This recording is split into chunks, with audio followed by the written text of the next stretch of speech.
ډېر محترم مسلمانانو، نن د جمعې د شپې یو بهترینه وظیفه او بهترین درود شریف بالکل آسان او صرف سل پیرې دا درود شریف وای، الله جل شانه بدله درې داسې انعامات درکړي چې ستاسو په وهم او ګمان کې هم دا به نه راځي. صرف په سل پیرې درود شریف، او دا درود شریف دا افضل درود شریف دی، یو خاص درود شریف دی.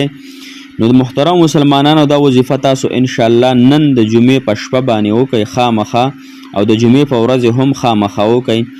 نو په دې دوه ورځو کې به تاسو له الله تعالی درې شپږ انعامات بدله انشاءالله الله جل شانه درکړي. او دا داسې انعامات محترم مسلمانانو چې دا یو بهترین انعامات دي درې. صحیح شو که نه؟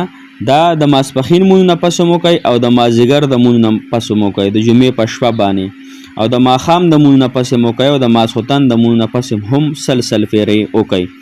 او بیا د جمعې په ورځ هم تاسو دا درود شریف ووایئ، آسان درود شریف دی انشاءالله. الله تعالی بس تاسو درې انعامات درکړي، او داسې انعامات دي محترمو چې تاسو ورسره ډېر زیات خوشحاله شئ د انعاماتو سره.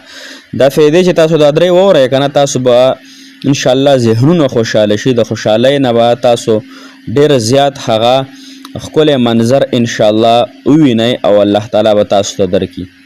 السلام علیکم ورحمت الله وبرکاته. ډېرو معززو محترمو قابل قدر مسلمانانو رونو خویندو، تاسو به روغ جوړ یې په صحت پئ، او هغه مسافر کم چې بهر وطنونو کې ژوند کوي الله تعالی د هغې مسافرو له اوږده زندګي د صحت او عافیت والا ورکړي، او الله تعالی د ټولو مسلمانانو تمام حاجتونه پوره کړي. محترم مسلمانانو، نن زمونږ یا چې کومه وظیفه ده هغه درود شریف ته. درود شریف یو خاص درود شریف دی، او د جمعې په شپه باندې دی، او د جمعې په ورځ باندې هم کولی شي. نو کوم انسان چې دا درود شریف سل وارې صرف ووایي، صرف سل فیرې، نو محترمو الله جل شانه به د انسان ته درې عظیم الشان فیدې ورکړي. عظیم الشان درې حاجتونه به الله تعالی د انسان پوره کړي. صحیح شوه؟ داسې حاجتونه دي محترمو چې دا به تاسو انشاءالله تاسو به ډېر زیاتو سره خوشحاله شئ چې دا درې حاجتونه تاسو واورېدل. لہذا ګوره حدیث مبارکاو کې راځي چې څوک درود شریف ووایي په هغه الله تعالی لس رحمتونه راوړي، لسې ګناهونه معاف کوي، لسې درجې بلندوي. صحیح شوه؟ یو خو دا بېله فایده شوه چې دا الله تعالی به ګناهونه معاف کوي، الله تعالی به در باندې رحمت راوړي، الله تعالی به درجې بلندوي.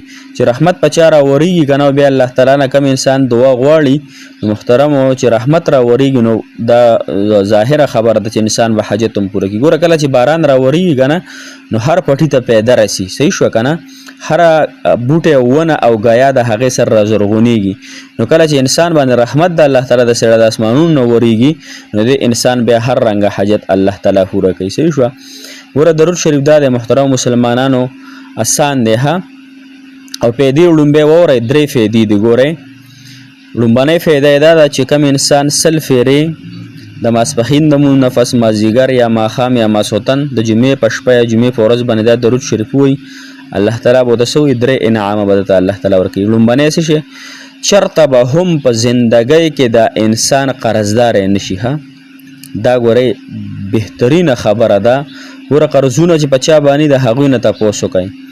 چېرته به نه په کاروبار کې دی قرضداری شي، نه به چېرته په تجارت کې دی قرضداری شي، نه به چېرته دی په زراعت کې قرضداری شي، په هیڅ حالاتو کې به دی چېرته هم قرضداری نه شي.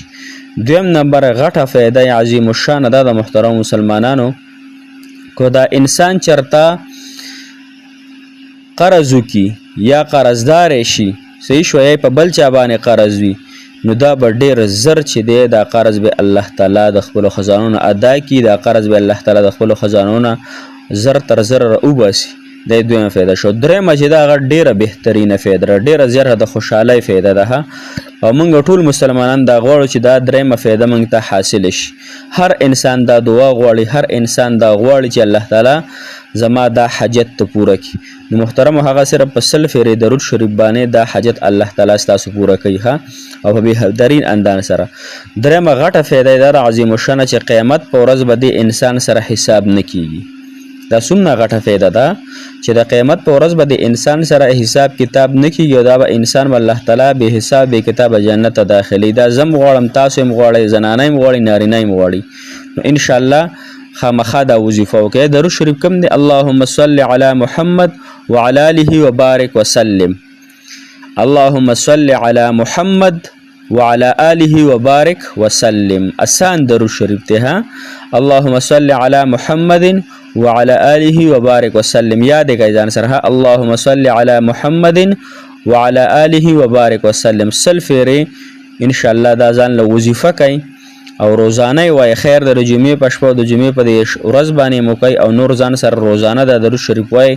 حدیث مبارک کې راځي چې دغه درود شریف ډیر وای الله تعالی په دنیا او په آخرت کې د دومره ثوابونه ورکړي، دومره پریشانای او مصیبتونه به الله تعالی د ختم کی او دنه به الله تعالی د دنیا ټول غمونه او همونه ختم کی. ها یو غم یو همي غم دې ته وای چې تا ته ښکارا پته لګي چې دا غم دی، هم دې ته وای چې تا ته پته نشته چې په څه وجه باندې ته خفه یې، تا ته پریشانی ده، تا ته تکلیف دی.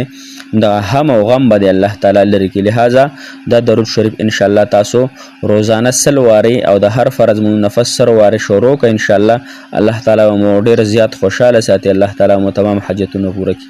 الله جل شانه خوشاله ساتي آباد لره. الله تعالی مو تمام حاجتونه پوره کړي، تمام پریشانی مصیبتونه تکلیفونه دی الله تعالی د ټول مؤمنانو مسلمانانو ختم کړي. ان شاء الله موږ ته هم دعاګانې کوي. موږ بل مدرسه کې هم ختمونه کوو او سبا د جمعې ورځ ده ان شاء الله د جمعې په ورځ برګ باندې با تاسو ته ان شاء الله د رسول الله مبارک صلی الله علیه وسلم منبر